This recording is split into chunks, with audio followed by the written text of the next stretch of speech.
सभी को मेरा प्रातःकालीन नमस्कार। हमने इससे पहले हैं उत्प्रेक्षा अलंकार के बारे में पढ़ा था। उत्प्रेक्षा अलंकार किसे हम कहते हैं, उत्प्रेक्षा के वाचक शब्द कौन से हैं। फिर हमने उत्प्रेक्षा के भेद हमने पढ़े थे। उत्प्रेक्षा के 3 भेद हमने पढ़े थे, वस्तु उत्प्रेक्षा, हेतु उत्प्रेक्षा और फल उत्प्रेक्षा। उदाहरण एक का आपको दिया था, वर्णित करके आपको समझाया गया। अगला जो अलंकार है वह आपके हैं उदाहरण अलंकार।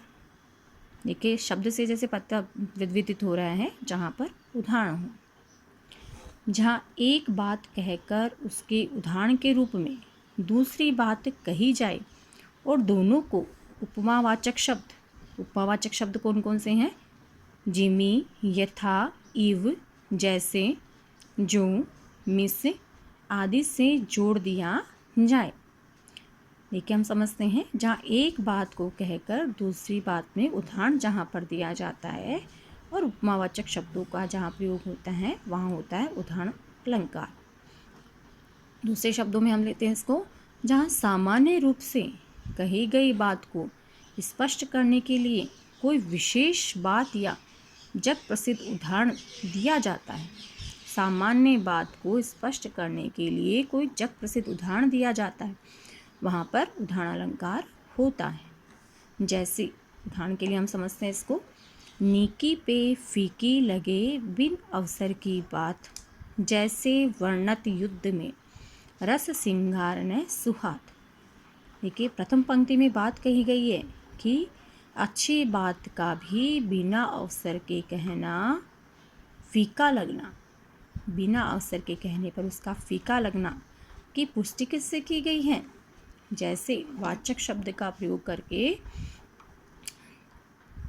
जैसे वर्णत युद्ध में रस सिंगार न सुहाए, युद्ध क्षेत्र का वर्णन हो और वहाँ पर श्रृंगार रस का अगर प्रयोग किया जाए तो वह हमें उचित नहीं लगता, क्योंकि युद्ध के क्षेत्र में वर्णन किन रसों का होता है, आपने पढ़ा हुआ है, युद्ध क्षेत्र का वर्णन होता है, तो वहाँ पर वीर रौद्र रस का प्रयोग जहाँ पर मिलता है। हमें समझते हैं इसको, प्रस्तुत पद में अच्छी बात का भी बिना अवसर के फीका लगना की पुष्टि युद्ध में श्रृंगारस की बात कहकर की गई है तथा दोनों को जैसे उपमावाचक शब्द से जोड़ दिया गया है, अतः उदाहरण अलंकार है।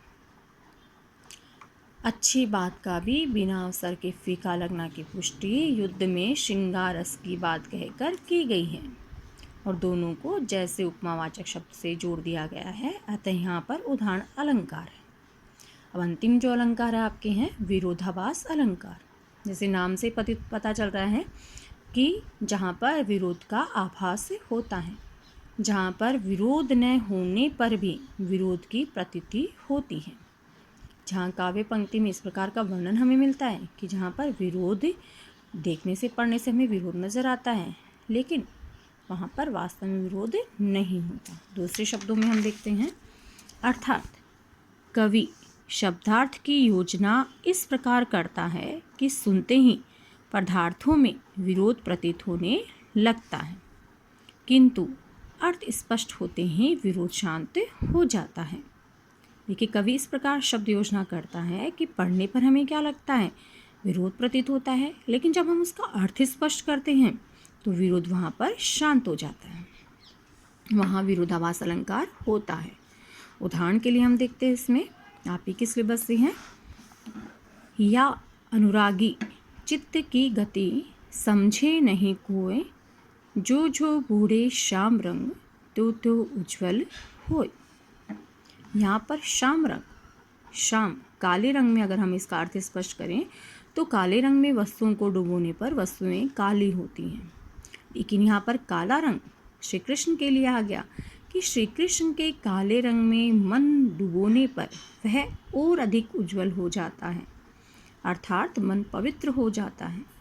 यहाँ काले रंग में डूबने पर मन का उजला होना विरोधाभास है।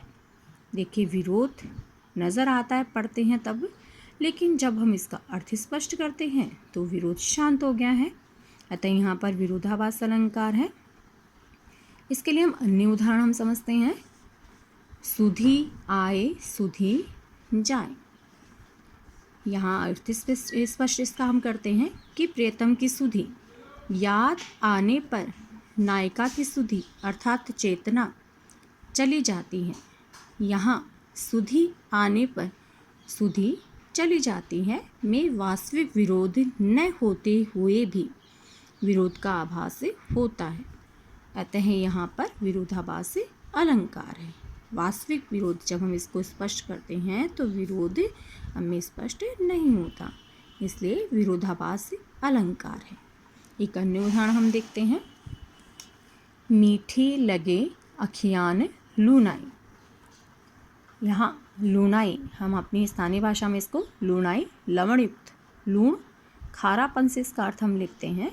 जब हम इसको पढ़ते हैं तो हम यहाँ पर विरोध प्रतीत हो रहा है, लेकिन जब हम इसका आशय स्पष्ट करते हैं, आशय यह है कि आँखों का लावण्य मीठा प्रतीत होता है।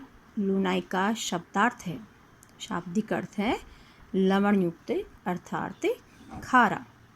खारापन यहाँ मीठा लग रहा है, यह विरोध कथन है, परंतु लूणाई का तात्पर्य यहाँ पर सुंदरता के रूप में प्रकट होने से विरोध समाप्त हो गया है।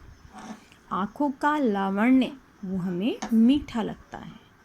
अगर हम इसको पढ़ते हैं तब तो विरोध पर कथन प्रतीत होता है, लेकिन जब हम इसका अर्थ स्पष्ट करते हैं तब यहाँ पर वह विरोध शांत हो जाता है, अतः यहाँ पर विरोधाभास अलंकार है। धन्यवाद।